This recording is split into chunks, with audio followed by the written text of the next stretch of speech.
Vamos a ver entonces esta charlita de introducción a Linux. Me gustaría arrancar preguntándoles a ustedes cómo creen que era el mundo antes de los sistemas operativos, cómo funcionaba la informática antes de los sistemas operativos. ¿Quién se atreve a dar un aporte? Yo me imagino que debe ser muy parecido como a los procesos como los manejamos ahorita, solo que llevan toda su administración en papel. Bueno, ok, antes de la computación, ¿sí? Digamos que la información se llevaba en papel.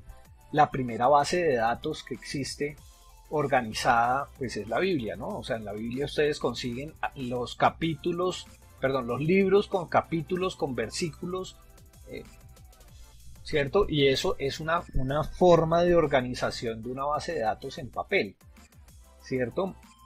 Pero bueno, no nos vayamos tan atrás, vámonos ya a los computadores antes de que existieran los sistemas operativos. ¿Sí? Por eso hablo de la informática y no de la información. Entonces, otro aporte, quién se atreve a hablar acerca de eso? Yo, esto, yo creería que sería como hojas de Excel, Ajá, con, llamas a la hoja de finanzas para que te dé un número, y quieres poner otro número y ya está.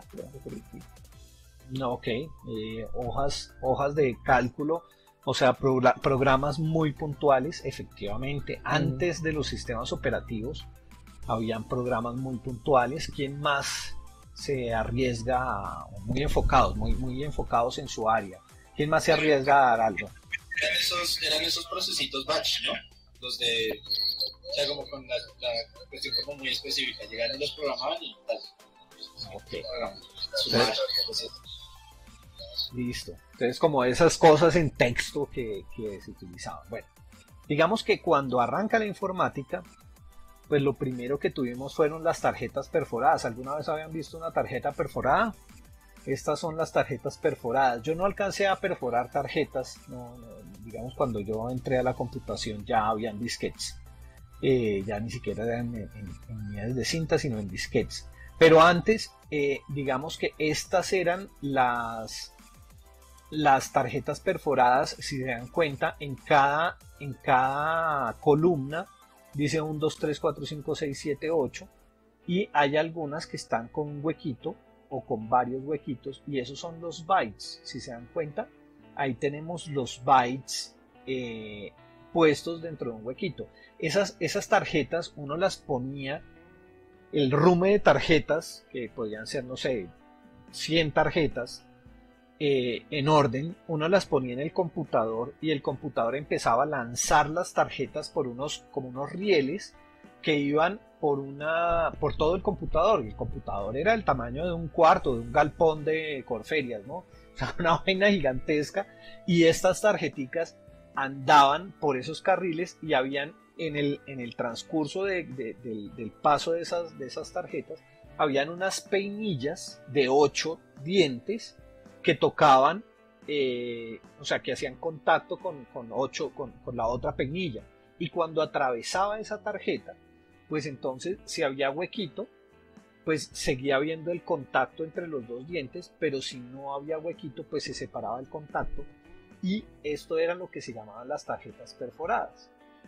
Hay una historia bien simpática de las tarjetas perforadas, y es que cuando en invierno los insectos buscaban calor, se metían dentro de los cuartos donde estaban los computadores, y algunos escarabajos se montaban en el carril donde iban andando las tarjetas perforadas, y la tarjeta perforada atropellaba a ese cucarrón, ¿eh?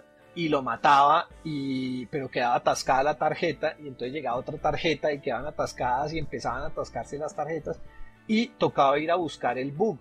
Entonces, no sé si entienden de dónde nace el término de que los errores en computación informática se llaman bugs, ¿Por qué? Pues porque tocaba ir a buscar en dónde estaba el cucarrón para quitarlo, limpiar el carril de marcha y volver a coger todas las tarjetas que estaban regadas en el piso, totalmente desordenadas, volverlas a ordenar, volverlas a meter al principio del computador y mandar el programa para que funcionara. Entonces digamos que ese fue el principio de la computación.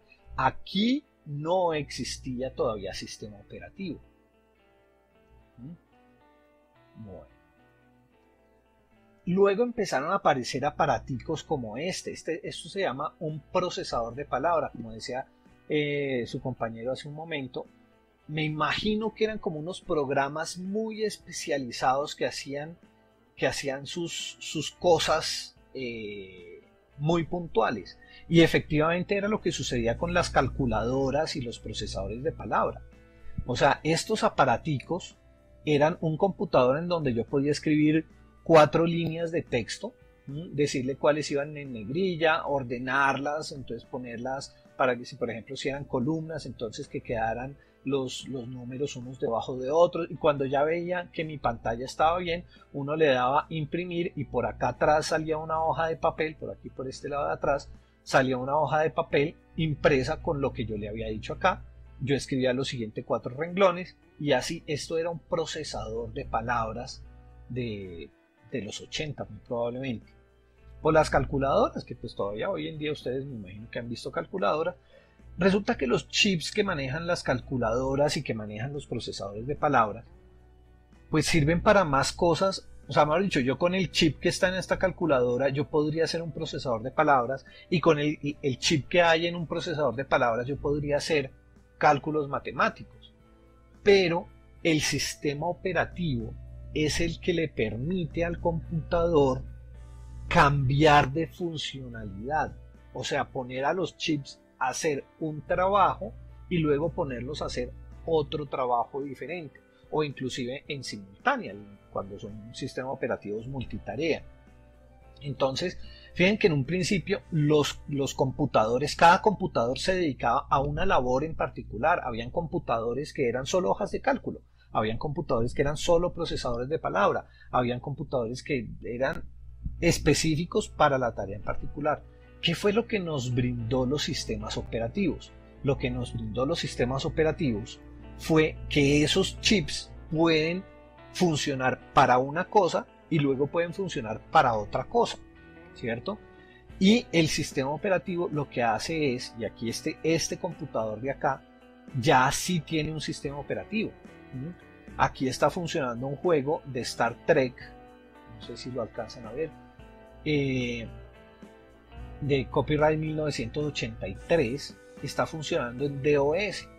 El DOS lo que me permitió fue hacer que el programador hiciera su Star Trek y el sistema operativo se encarga de conocer cómo funciona el teclado, cómo funcionan los altavoces, cómo funcionan las unidades de disco, cómo funciona la memoria RAM, cómo funciona el procesador, y el programador no le toca programar absolutamente todo. Entonces el programador hace el juego y él pues le dice al sistema operativo almacena en el disco duro, y el sistema operativo es el que va, se conecta al disco duro, no importa de qué marca, no importa de qué modelo.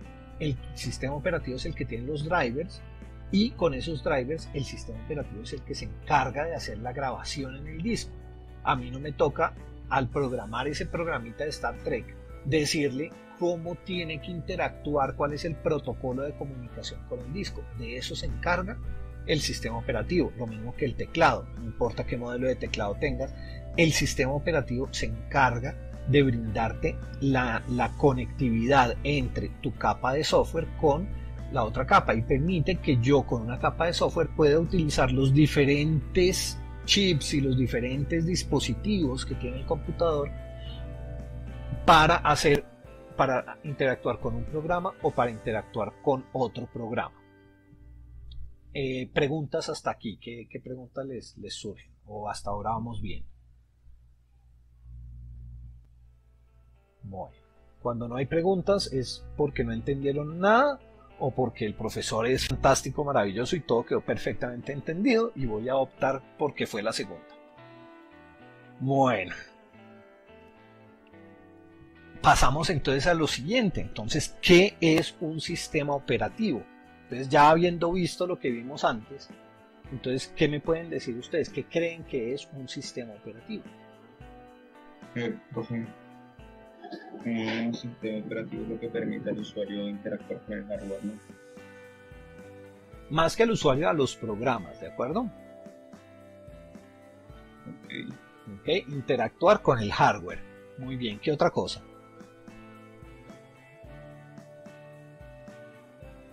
Arriésguense, arriésguense. Lo último que puede pasar es que todos pensemos que ustedes son bobos. ¿No? Adelante, adelante. Ok, adelante, Michael. Yo de estos sistemas operativos como me suena más como compilador de programas, en donde le da la opción a uno de poder adquirir esos recursos que me toca poner de otra forma, ¿sí? Me dice, listo, que tengo opciones, hágale, utilice dólares. Ok, pero fíjate que un compilador es otra cosa diferente. Un compilador es un programa que toma algo que está escrito en un lenguaje como C, como Pascal, como Fortran, como Assembler no, con Fortran, como Java tampoco, porque ellos utilizan otra cosa diferente a compiladores. Pero bueno, coge un programa escrito en un lenguaje que es fácil de entender por un humano como C, a pesar de que la gente diga que eso no es fácil de entender, y lo convierte a lenguaje de máquina. Coge el programa escrito con if, while, de do y todas esas cosas y lo convierte a unos y ceros. Entonces, el sistema operativo es otro programa, pero es un programa que permite cambiar la funcionalidad de una máquina para utilizar otros programas. ¿Sí? El sistema operativo conoce los diferentes dispositivos que están conectados al equipo y permite que entre ellos interactúen, que interactúe la CPU con el disco duro, con la RAM y que todo interactúe una cosa con la otra. Los ejemplos o los tipos de sistemas operativos que existen hoy en día son Unix y Windows. Ustedes me dirán, bueno, y también pues los sistemas operativos que hay para móviles. Pero es que lo que pasa es que los sistemas operativos que hay para móviles generalmente son Unix, son basados en el estilo de Unix. Macintosh, todo el OS X está hecho con el estilo Unix. Linux está hecho con el estilo Unix. Es decir, todos los sistemas operativos están basados en Unix con la excepción de Windows. ¿Cómo es Unix? Unix fue un sistema operativo diseñado en los 60 con una premisa y es que tú, el usuario del equipo, sabes lo que estás haciendo. Entonces, pues tú tienes que tener cierta capacitación para utilizar un Unix. Una de las cosas importantes de Unix es que es estable. Es difícil lograr hacer que un Unix, Linux, Android o cualquiera de estos Mac saque una pantalla azul y se rompa. Es robusto, es escalable, puede ir creciendo sin inconvenientes. Y es la base para Linux, Android, Mac OS X e iOS. Windows, por el otro lado, está diseñado en los 80s pensando en el usuario que no tiene ni idea de lo que está haciendo, ¿sí? O sea, está diseñado para prevenir que el usuario se equivoque. Es ampliamente utilizado, como ustedes saben, pero tiene una filosofía de diseño muy diferente a la de Unix.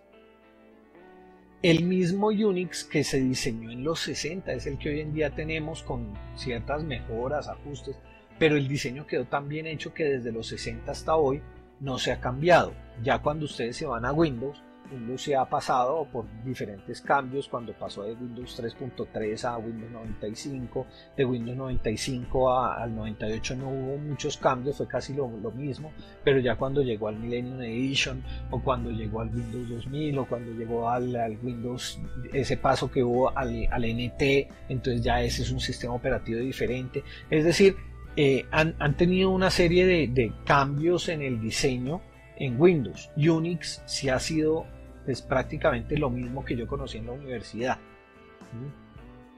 Bueno. Ahora pasamos a otro tema. ¿Qué es una licencia? ¿Qué se les ocurre a ustedes que es una licencia? Un permiso. Un permiso. Ok. ¿Qué otra cosa se les ocurre? Bueno, más que permisos, Una protección. Una protección. Una protección para el fabricante.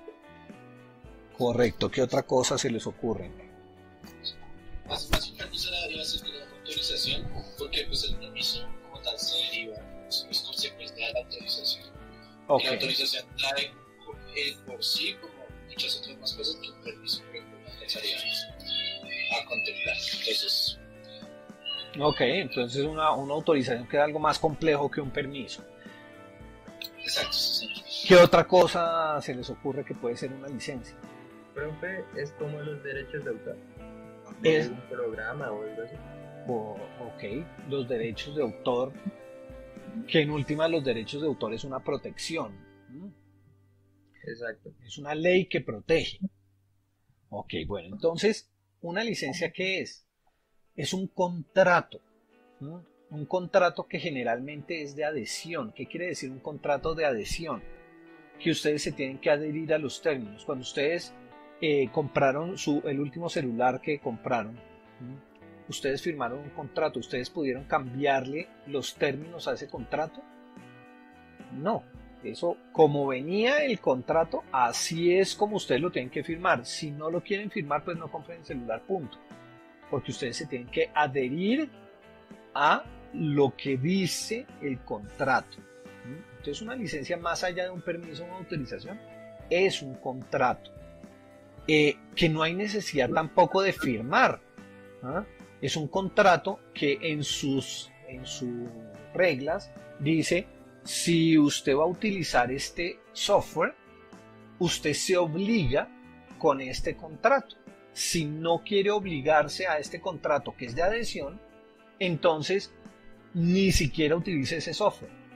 Entonces, por el simple hecho de utilizar el software, ustedes están adhiriendo a los términos de ese contrato. Entonces, una licencia, más allá que un permiso, que una autorización, es un contrato, ¿sí? Que precisamente es entre el fabricante y el usuario y determina cómo el usuario puede interactuar con un software para brindar protección. ¿Protección a quién? Al fabricante, ¿sí? ¿Y protección a quién? Pues al usuario también. Lo que pasa es que generalmente en los contratos privados de software privativo o privado, la protección únicamente va hacia el fabricante, pero en ningún lado se estipula que una licencia no pueda proteger también al usuario. Y en el software libre, los contratos garantizan la protección tanto para los fabricantes como para los usuarios. Entonces existen diferentes tipos de licencias. Las licencias privadas o privativas, que privan de la libertad, ¿sí? O sea, en vez de brindarles libertad, lo que están es privándoles la libertad, ¿sí? En donde les estipulan: usted debe utilizar este software de esta de otra forma, y de ahí no se puede salir. Está el shareware, que es programas que te prestan a ti para utilizar, ¿no? Puede ser durante cierto tiempo o puede ser para que lo utilices en casa pero no en la oficina, ¿no? Existen el open source y el free, que son dos cosas diferentes, luego hablamos de eso también.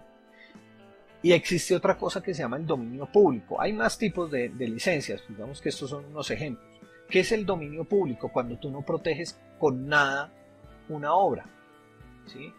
Entonces, el hecho de hacer algo y ponerlo en el dominio público significa que cualquiera se lo puede apropiar porque no tiene ningún tipo de protección, ¿sí? Y, por ejemplo, a Linux le pasó que en sus principios hubo una empresa, una persona en Alemania que empezó, como Linux no estaba protegido, ¿sí? Estamos hablando de bien al inicio de Linux.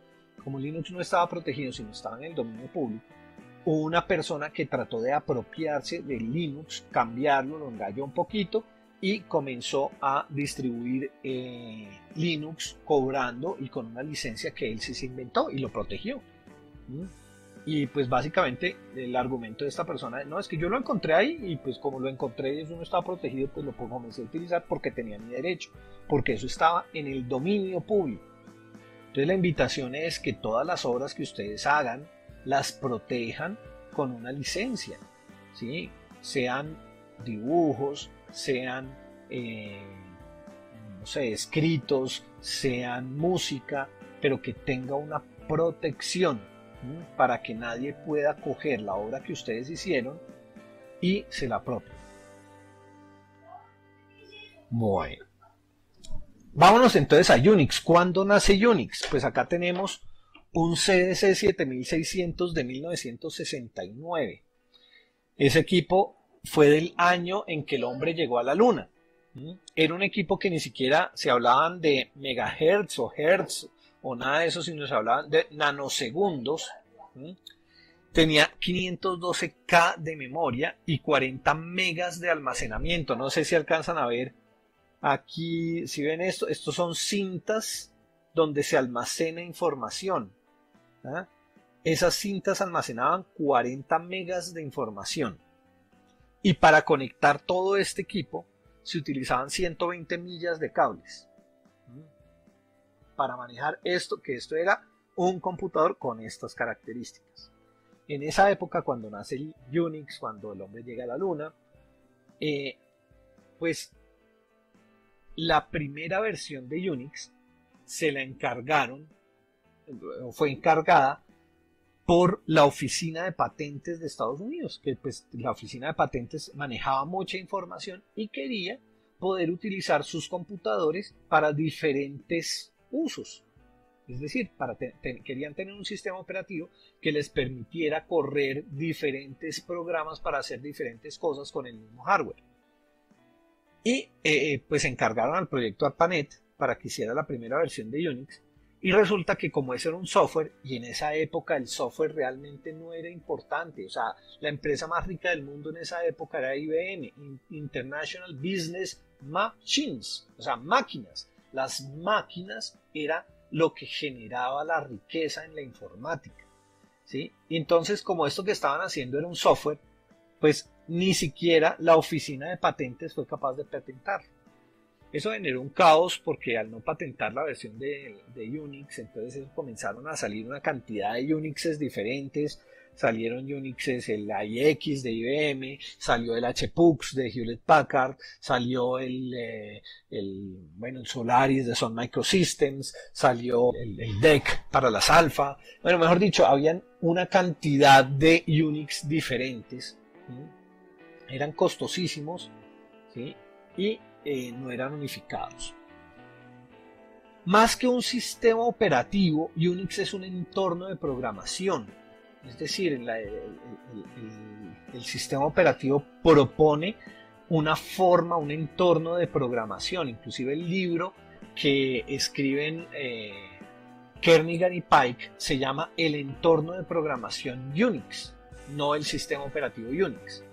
Porque pues digamos que en ese momento lo que ellos plantearon fue un diseño de un entorno de programación en donde cada programita, cada funcionalidad debía especializarse muy bien en lo que hacía para hacerlo muy bien, comunicarse muy bien con otras funcionalidades y poder servir eso que esos programas hacían, servirlos y compartir sus resultados utilizando la red. Entonces básicamente ahí nace que es el corazón del diseño de Unix, que hasta hoy en día pues funciona. Ese diseño es el mismo que tiene Linux, que tiene FreeBSD, que tiene Android, que tiene Mac. Es este diseño. Bueno, pasamos de 1969 a 1984. Aquí en 1984 les presento el Macintosh. Este fue de los primeros computadores que sacó Apple. Pues primero está el Apple I, el Apple II y ya más adelantico salió este que es el Macintosh de los famosos. Tiene un procesador Motorola 68000 con 128K de RAM. No tenía disco duro, fíjense que ahí no habla de almacenamiento, sino únicamente en disquete de 3,5. Fue de los primeros que comenzó a utilizar disquete de 3,5 pulgadas, ya hemos pasado por disquetes de 8 pulgadas, de 5 pulgadas y ya veníamos en disquete de 3,5 y una pantalla de 9 pulgadas, o sea, más o menos lo que una tablet tiene una pantalla más grande que esto, pero esto era una maravilla en mi época. O sea, yo tenía un amigo del colegio que tenía un Macintosh de esto y yo iba a la casa de él a jugar cositas, pues, juegos me acuerdo que había un castillo y uno tenía que meterse por el castillo. Bueno, un juego que era en 2D y que eso era la última maravilla. Yo estaba en bachillerato en esa época, en 84, segundo, tercero bachillerato. En esa época, este señor que está ahí al fondo, ustedes ven el Nevado del Ruiz y que aquí ven la Laguna de Tota. Este señor llamado Richard Stallman funda una organización que se llama GNU. Este GNU se pronuncia GNU, inclusive el símbolo es la vaca africana que nosotros conocemos como GNU. El problema es que en inglés no existe la ñ, entonces por eso lo ponen como GN, pero realmente la traducción castiza de este término en español es GNU, Ñ-U. En el 84 Richard Stallman quería promocionar y desarrollar el uso de software libre. ¿Por qué lo quería promocionar? Básicamente el tipo lo que tenía era que estaba trabajando en el MIT. En esa época los centros de impresión estaban en unos cuartos alejados porque producían muchísimo ruido. Las impresoras eran del tamaño de un nevecón, y esas impresoras, eso sonaban como el demonio. Y pues generalmente las universidades, yo me acuerdo en los Andes, en el centro de cómputo, eso quedaba en la parte de abajo de la universidad, casi en la tercera, lejos de todo, lejos de ingeniería, y uno mandaba a imprimir allá. Y uno en la tarde, cuando salía para la casa, uno iba y recogía la impresión. Y luego esas impresiones que las imprimían en un papel que era verde con renglones verde oscuro, verde clarito, verde oscuro, verde clarito, que eran las hojas que utilizaban luego los carniceros para envolver la carne. Entonces, ¿qué pasaba en esos centros de impresión? Resulta que tocaba estar pendientes porque las cabezas de impresión podían rasgar el papel. O sea, ¿cómo se imprimía? Era una cabeza que se movía enfrente del papel de un lado al otro y tenía como unas agujitas que iban espichando una cinta que tenía tinta, y en donde espichaba la agujita quedaba un punto en el papel. Y entonces pasaba eso haciendo y ese era el ruido que hacían esas impresoras todo el día, ¿no? Imprimiendo, ra. Y resulta que si llegaba a coger una imperfección en el papel, ese cabezote, pues arrugaba el papel, se trababa el cabezote, y pues el papel es combustible, el cabezote se calentaba a altas temperaturas y era fácil que la impresora se encendiera, que hubiera fuego. Entonces Stallman de alguna forma hizo unos drivers para unas impresoras que habían comprado allá en el MIT para detectar cuándo sucedían esos bloqueos y le generaba una alerta. Y ese softwarecito le pareció chévere y comenzó a compartirlo por Bitnet. En esa época todavía no había, creo que no había internet, era Bitnet o era el precursor de Bitnet. Bueno, comenzó a compartirlo con sus amigos de otras universidades, de Illinois, de Oxford, y comenzó a compartirlo porque sabía que ellos tenían el mismo problema. Y un día llegaron los fabricantes de la impresora a decirle: señor, usted está cometiendo piratería. Pero yo no estoy haciendo absolutamente nada. No, es que usted hizo un programa y lo está distribuyendo, y según los términos de licencia de nuestro software, usted lo que está cometiendo es un delito. Y Stallman es una persona que es bastante radical, y a él sí le quedó, pues, mejor dicho, le caló en el alma que le hubieran dicho todas esas cosas. Eso, pues, mejor dicho, tuvo ahí un problema legal, y cuando salió de su problema legal, él dijo: tengo que poder hacer software que yo pueda compartir sin que nadie me esté tildando de criminal por estar haciéndole un bien a la humanidad. Y de ahí nace la General Public License. El primer proyecto que él hace es hacer una licencia que permita publicar cualquier tipo de programa, por eso se llama General Public License, de tal forma que yo pueda compartirlo sin que nadie me sobe la vida. Y de ahí nace la licencia pública general. ¿Qué más hizo Stallman? Con GNU comenzaron a hacer programas protegidos con la licencia GPL, que eran, por ejemplo, el compilador, el editor de textos, el shell, la línea de comandos, donde uno puede interactuar con el computador, y bueno, una serie de programas que complementaban el sistema operativo, además del kernel que ellos estaban tratando de hacer, que se llamaba HURD.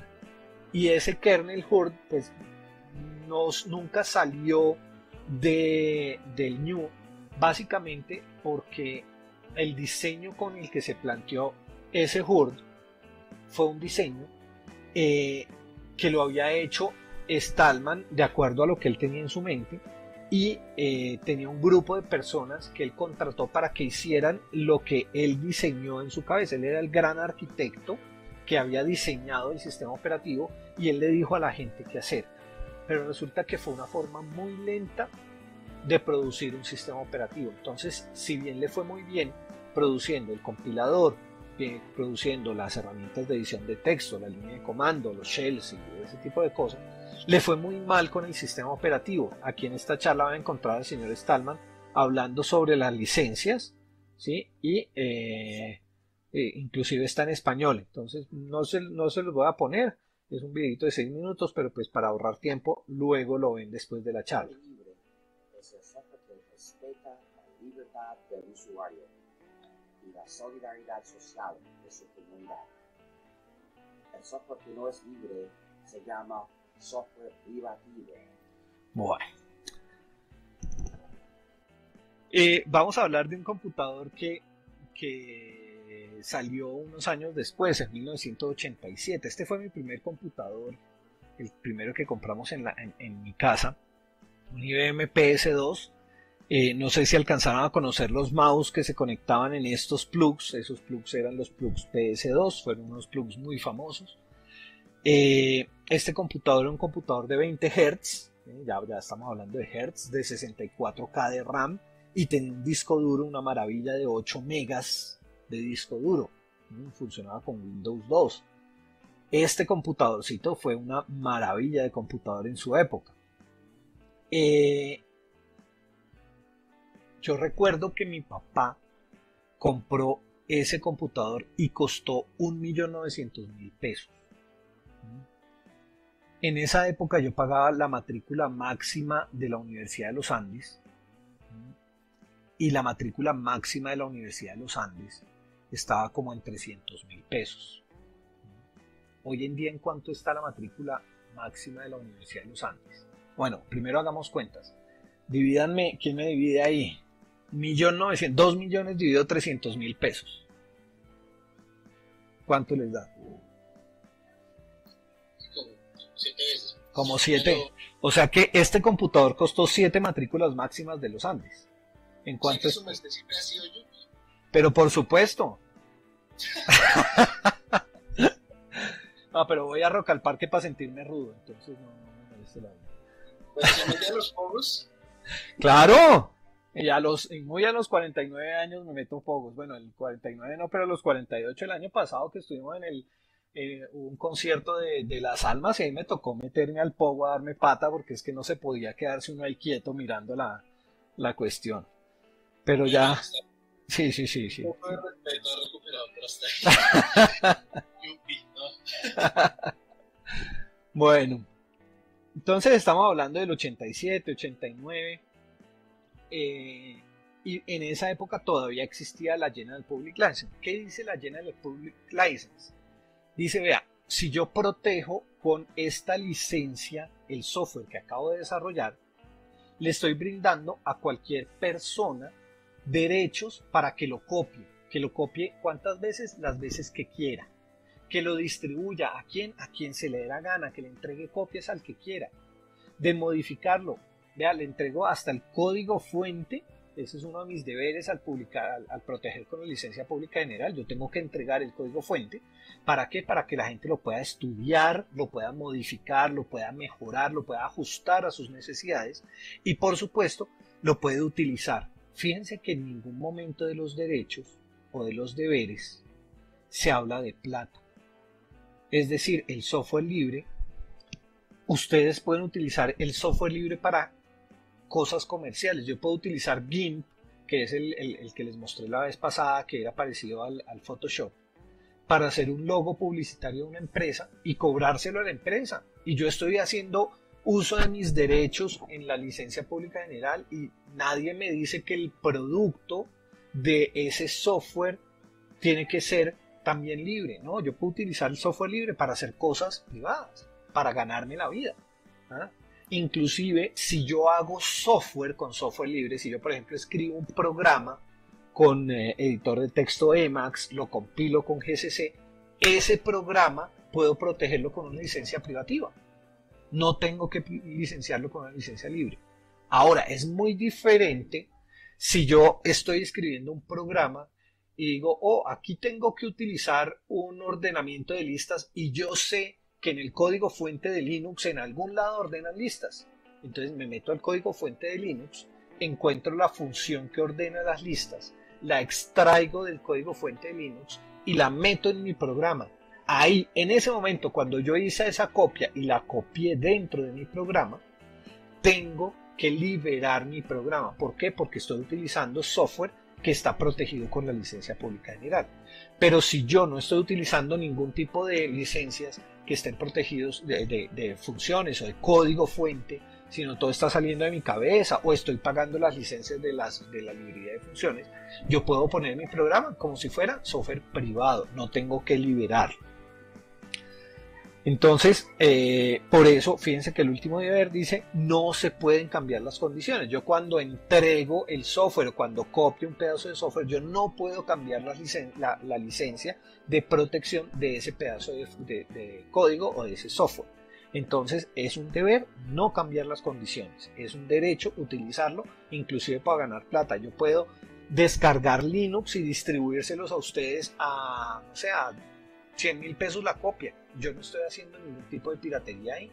Estoy dentro de mi derecho. Yo puedo distribuirles a ustedes el Linux y cobrárselos a 100.000 pesos. Ahora ustedes pueden decir, ay no, pero no vamos a ser tan pendejos de comprarle todos una copia al profesor a 100.000 pesos. Entonces llega uno de ustedes, me compra la copia de 100.000 pesos, yo me gané mis 100.000 pesos por haber descargado, o ponerlo en un disco o en una memoria USB y entregárselas a ustedes y yo me gané mis 100.000 pesos. Y ustedes cogen esa memoria y la copian, no sé, 20 veces, una para cada uno de sus compañeros. Y se la venden a sus compañeros a 10.000 pesos. Se ganaron 200.000 pesos y en ningún lado hubo piratería, en ningún lado hubo ilegalidad. ¿Por qué? Porque ustedes tienen derecho a distribuirlo y yo tengo derecho a distribuirlo. Entonces, cuando se habla de la licencia pública general, no se habla de que no se puede vender. Inclusive hay una página web en la gnu.org que habla acerca de selling, se llama selling.html y explica lo que yo les estoy contando pues con más detalle. Bueno,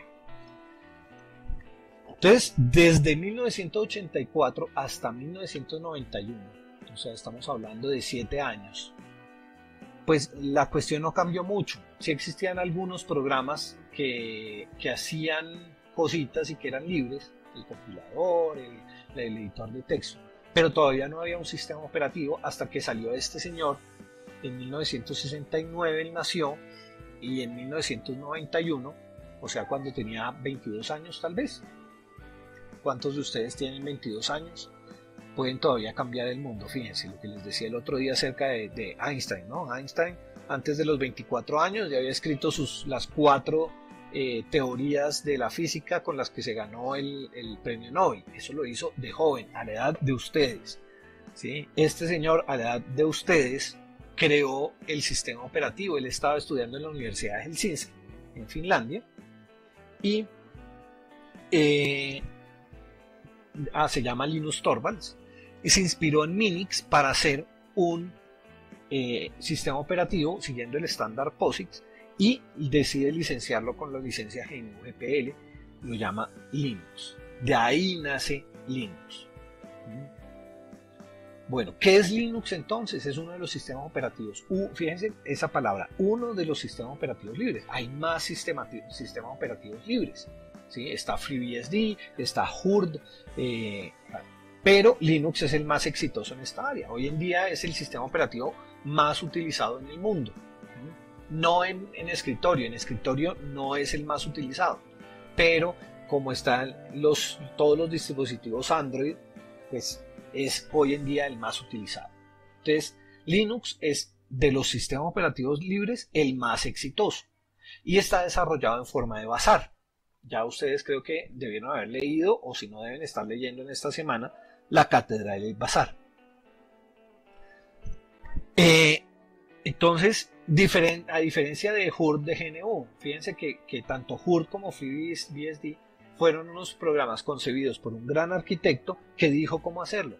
En cambio, Linus Torvalds lo que hizo fue, escribió unas primeras líneas de código, puso una cosa funcional, la compartió por internet protegida por la GPL y empezó a recibir colaboración de otros informáticos que le iban agregando mejoras y le iban compartiendo sus cosas.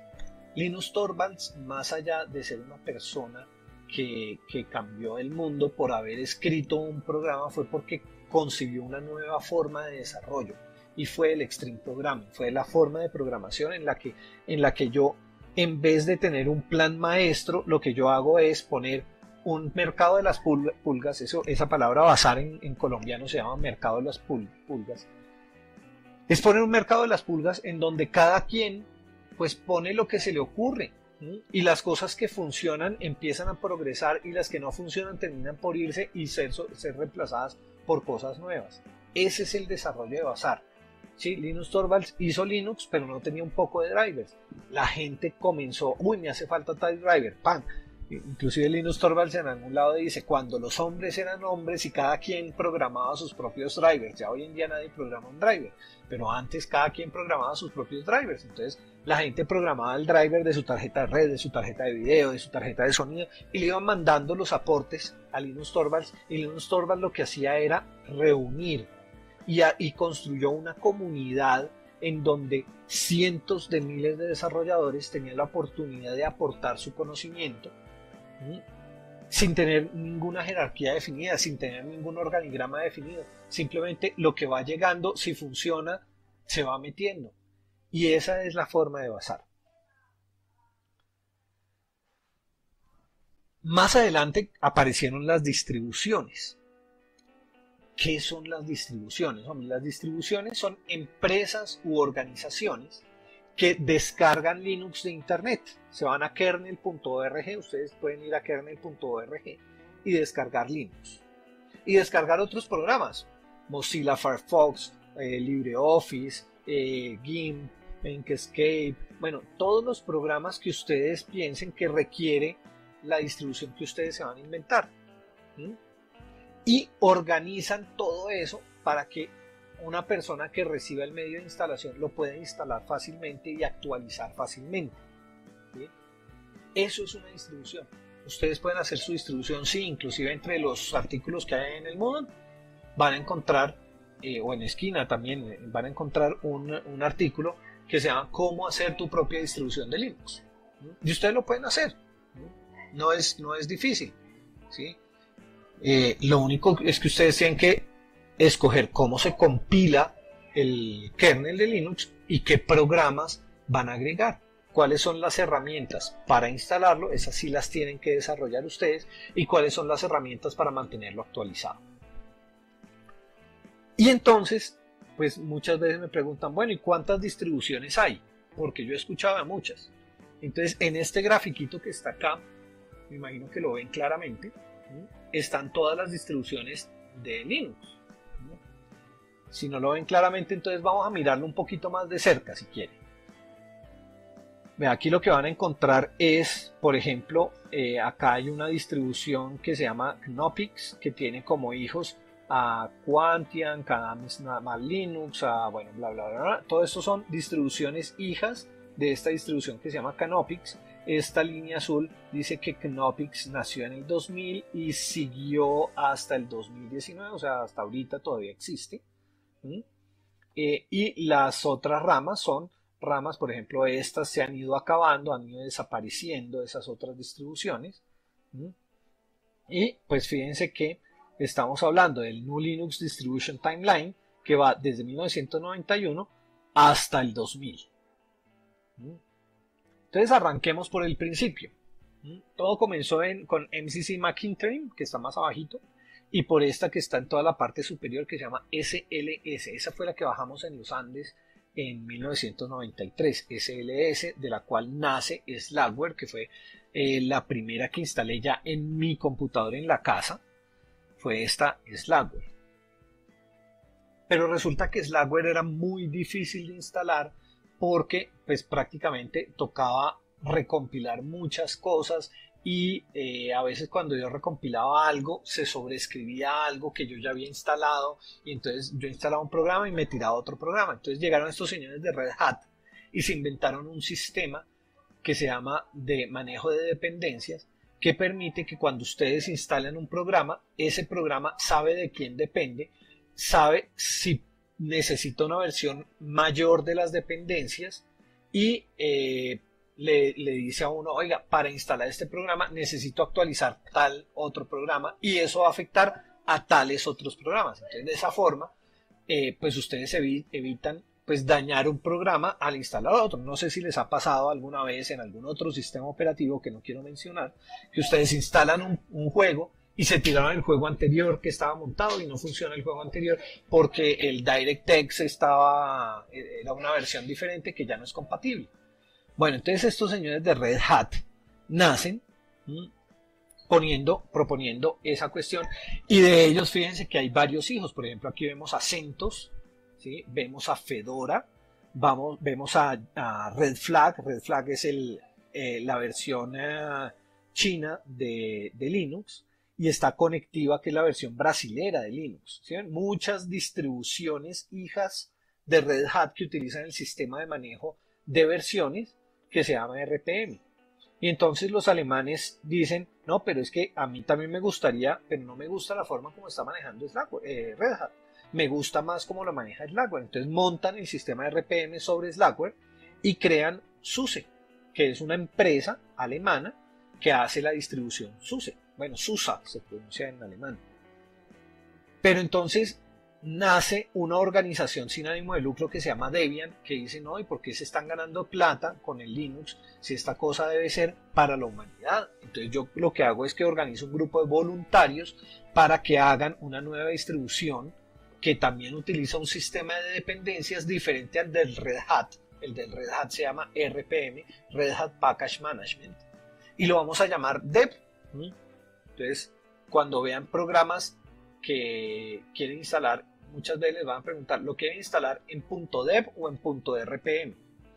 .deb es para instalarlo en cualquiera de las hijas de Debian, como por ejemplo ahí se ve Linux Mint, Raspbian, SteamOS. Esas son hijas de Debian, Fedora y las que vimos en la parte de abajo, Conectiva, Red Flag, esas son hijas de Red Hat, por lo tanto utilizan el sistema de manejo de control de dependencias RPM. Estas distribuciones utilizan .deb. Y por ejemplo de Debian nace una que se llama Ubuntu, ¿verdad? Y de Ubuntu nace Kaine, por ejemplo. Kaine es una distribución especializada en análisis forense de ¿cómo es que se llama? De incidentes informáticos. Y nace Santoku, que es también para análisis forense, pero de celulares. Por allá nació Knopix. Knopix fue la primera distribución que era live, es decir, que yo no necesitaba instalarla en el computador para que funcionara, ¿sí? Si ustedes se dan cuenta, los palitos de memoria live que ustedes están descargando de Mageia, eso ustedes los pueden meter en el computador, arrancar el computador y queda funcionando en Linux con LibreOffice, con lector de correos, con navegador, con GIMP, con un pocotón de herramientas, y ustedes no están instalando absolutamente nada en el disco duro, todo está funcionando desde el palito de memoria. Los que se inventaron esa cuestión fueron estos de Canopix, y los de Canopix pues tuvieron varios hijos. Por ejemplo, está el Damn Vulnerable Linux.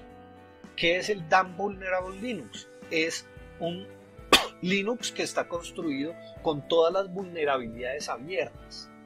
¿Para qué? Para poder hacer análisis de vulnerabilidades, para poder hacer laboratorios o para poder hacer honeypots. ¿Qué es un honeypot? Ustedes saben qué hace Winnie the Pooh cuando ve un tarro de miel, se va de cabeza y se mete entre el honeypot. ¿Ah? Entonces este Damn Vulnerable Linux lo que es una distribución que uno la pone para que cuando un hacker, un cracker, ¿sí? Un black hat hacker, entre a mi red a hacer destrozos, pues al primero que va a ir es a ese Damn Vulnerable Linux, porque tiene todas las puertas abiertas para que el tipo haga lo que quiera. Pero pues ahí no tengo información importante, pero apenas llega el cracker y se mete a ese Damn Vulnerable Linux, pues yo ya sé que ese tipo está haciendo destrozos. O sea, nadie tendría por qué meterse ahí si no es un cracker. Entonces ahí ya marco el IP desde donde viene y ya puedo hacerle seguimiento, ya puedo hacerle protección. Pero también está Backtrack Linux, que es el papá de Kali Linux. Kali Linux es una distribución para seguridad, para hacer pruebas de penetración. Es decir, en Kali Linux ustedes tienen absolutamente todas las maldades que existen a la fecha en ese Kali Linux. ¿Por qué? Porque es una herramienta para hacer pruebas de penetración. Es decir, para meterse a otros computadores a hacerles daño. Ojo, utilizar Kali Linux si ustedes no tienen una autorización por escrito o si lo están haciendo en un entorno de escritorio, si no están bajo esas dos premisas, es ilegal y les puede clavar 8 años de cárcel porque es un delito penal. No se pongan a jugar con esa cuestión, si no es en un laboratorio y bajo condiciones controladas o con una autorización por escrita del representante legal de la empresa dueña de ese computador, porque si no se meten en problemas. Bueno, Musix es una distribución para músicos. Qué pena, incluso acá en Colombia también lo de Kali Linux. Estamos hablando acá en Colombia. La ley de delitos informáticos en Colombia es casi peor en este momento hacer un delito informático. O sea, ponerle un sniffer al correo electrónico de la novia para poderle husmear el Facebook. Eso clava 8 años de cárcel, más agravantes por abuso de confianza, más agravantes, puede quedar usted 12, 13 años en la cárcel. Hay una distribución Musix para músicos, hay una ArtistX para artistas visuales, para gente que hace impresión 3D, para gente que hace dibujo, para gente que hace pintura, etc. ArtistX tiene todas las herramientas. O sea, ustedes en ArtistX no van a encontrar un procesador de palabras. En Kali Linux no van a encontrar un procesador de palabras. No es el objetivo de esas distribuciones. ¿Sí? Kali Linux lo necesitan es para hacer pruebas de penetración. Entonces lo que hay son maldades. En Musix lo que hay son herramientas para hacer música. ¿Sí? Hay una comunidad muy grande que se llama Deepin acá en Colombia, que utilizan esa distribución Deepin, hija también de Knopix. Entre los hijos de Red Hat, fíjense por acá abajo está Red Hat, ¿cierto? Hay uno bien interesante que fueron estos franceses que se inventaron Linux Mandrake, que en algún punto, fíjense que acá hay una línea punteada que va hacia abajo. ¿Qué tan abajo va? Va hasta la línea de Conectiva. Fíjense que Conectiva, que era la brasilera, llegó a un punto en donde ellos con Mandrake deciden unirse y generar una nueva distribución que se llama Mandriva. Mandrake más Conectiva. ¿Sí? Esa distribución Mandriva tuvo una serie de problemas que más adelante, cuando hablemos de Linux y los negocios, les cuento cuál fue la historia con los técnicos, y esa empresa fracasa en 2014 y nace a partir de ahí esta distribución que se llama Mageia, que está mantenida por una comunidad y ya no por una empresa. O sea, de una empresarial, de una línea empresarial, nace una línea comunitaria, que es esta Mageia. Bueno. Digamos que las dos líneas principales son esta de Red Hat, las tres, esta de Slackware y esta de Debian. Esas son las más importantes, ¿sí? Pero también existen unas distribuciones que son, por ejemplo, las que se derivan de Arch Linux o de Gentoo, que son unas distribuciones que no están basadas en ninguno de los anteriores. Ellos sí desarrollaron desde cero toda su distribución. Y por supuesto, fíjense, en el 2007 pues nace Android como una nueva distribución de Linux. Y pues ahí tienen ¿cómo es que se llama? La respuesta a cuántas distribuciones hay. Pues véanlas, ahí están, facilito, ¿sí o no? ¿Se las quieren aprender? Pues ahí están. Este dibujito lo bajé de eswikipedia.org/wiki/distribución Linux. Si lo quieren descargar, ahí está, y lo vienen actualizando, y ahí pueden ver de dónde nace la distribución que ustedes tienen. Entonces fíjense que cuando hablamos de Linux estamos hablando de un gran mundo, ¿verdad?, en donde hay una cantidad de sabores y de objetivos y de funcionalidades que están siendo atendidos por diferentes distribuciones, diferentes empresas u organizaciones que hacen cada uno su propio Linux. Pero resulta que todo este mar que uno dice, uy, tan chévere, es la mayor virtud de Linux, se adapta a cualquier necesidad, cualquiera puede hacer su propia distribución y hay montones de entornos gráficos para hacer lo que uno quiera. Es la mayor condena de Linux. ¿Por qué? Porque crea un entorno variable y poco homogéneo que hace que los usuarios se confundan. Y entonces por eso, pues los usuarios y la gente del común no utiliza Linux, porque es una cosa confusa, porque el Linux que están utilizando ellos no se parece al Linux que está al lado, porque les instaló Linux el sobrino y resulta que cuando andan del primo, el primo no tiene ni idea porque es que el sobrino les instaló Mageia y el primo sabe de Ubuntu. Y entonces pues no entienden, no se entienden, hay una confusión, es un entorno muy variable, poco homogéneo, que genera gran confusión. Por eso en este curso nos vamos a ir a la línea de comandos, por eso en este curso nos vamos a ir a las bases y vamos a comprender cómo está hecho Linux. ¿Para qué? Pues para que ustedes puedan manejar cualquier distribución y simplemente sepan que el hecho de que sea Ubuntu o que sea Mageia o que sea Fedora o que sea CentOS o que sea Red Hat es simplemente la misma gallina, solo que es peluca. Y con eso, pues digamos que termina esta charla. Abro el micrófono para escucharlos a ustedes.